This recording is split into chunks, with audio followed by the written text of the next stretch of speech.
commentaire de cette phrase. J'ai envie d'emmerder, les non-vaccinés, donc ceux qui ne pensent pas comme moi, quoi. Mais d'abord, un chef de l'État, c'est quelqu'un qui rassemble, c'est pas quelqu'un qui divise. Il faut entendre ce que signifiait l'opposition au vaccin. Moi, j'étais pour, je suis toujours pour, mais je comprends qu'on puisse être contre. Je comprends qu'on puisse être contre le pass vaccinal aussi. Je comprends que le philosophe doit faire un travail de réflexion, de débat, d'échange. On n'insulte pas. L'idée d'avoir un passeport sanitaire, je trouve étonnant qu'un certain nombre de gens, ceux qui sont souvent très répressifs et contre la racaille, etc., se comportent comme des racailles, en disant pas de masque, je change à Philippot, ou des gens comme ça, qui ont activé d'ailleurs une campagne contre moi sur le net quand j'ai fait savoir effectivement que j'étais pour le pass sanitaire, en disant mais vous avez bien sûr le droit de contaminer les gens, il n'y a aucun problème. Vous pouvez aussi, quand vous avez le sida, avoir des rapports sexuels avec des gens non protégés, c'est un droit, allez-y, et estimer que effectivement vous avez une jeune fille qui vous plaît, vous avez le droit de la violer. On n'insulte pas. Mais cette façon de concevoir que le droit de nuire est un droit me sidère. Donc je dis, vous avez le droit de ne pas vous faire vacciner, c'est entendu. Dans une autre époque, ne pas se faire vacciner, on serait passé pour un fou.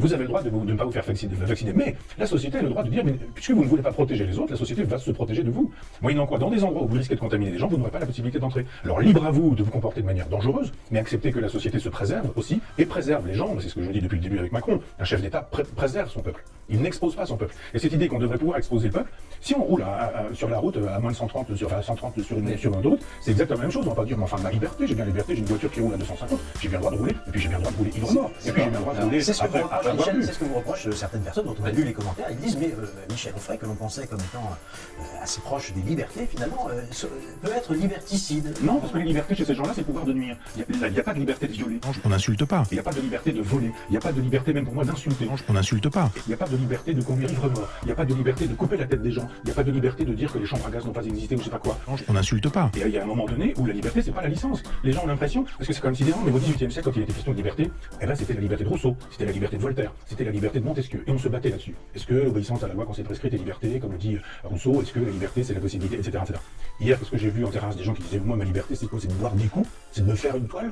C'est de prendre une bière? C'est de fumer en terrasse? C'est ça la liberté aujourd'hui? On n'insulte pas. Et de dire, ah non, moi je suis là, je vais rester là 3 heures de toute façon, je suis là depuis 4 heures, c'est possible jusqu'à 21 heures, vous, ah bah non, il n'y a pas de place pour vous, ça fait, c'est pas ça la liberté. Je crois que les gens confondent aujourd'hui liberté et licence, on n'aura pas chez moi un défenseur de la licence, on aura chez moi un défenseur de la liberté. Les gens qui estiment que le pouvoir de nuire c'est une liberté, et qui estiment que quand je dis non, le pouvoir de nuire n'est pas un pouvoir, et c'est du moins pas une liberté, qui estiment que je suis liberticide, ils ont le droit, simplement, je pense qu'il y a une confusion mentale chez ces gens-là, qui estiment que la liberté, c'est la possibilité qu'ils avaient quand ils étaient enfants, de pouvoir manger tous les bonbons de la boulangerie, de pouvoir voir tous les jouets du magasin en disant mais c'est ma liberté, j'ai bien le droit. C'est une pensée d'enfant roi. C'est une pensée d'enfant roi dans une société d'enfant roi, gouvernée par un enfant roi. Change, on n'insulte pas. Et même penser contre lui-même.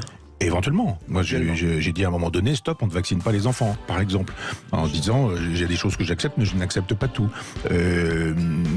Enfin, on va pas revenir sur le vaccin, mais... Étonnant qu'un certain nombre de gens, ceux qui sont souvent très répressifs et contre la racaille, etc., se comportent comme des racailles, en disant pas de masque. On n'insulte pas. On va pas revenir sur le vaccin, mais... on va pas revenir sur le vaccin, mais... on va pas revenir sur le vaccin, mais... On n'insulte pas. On n'insulte pas. On va pas revenir sur le vaccin. On n'insulte pas. On va pas revenir sur le vaccin.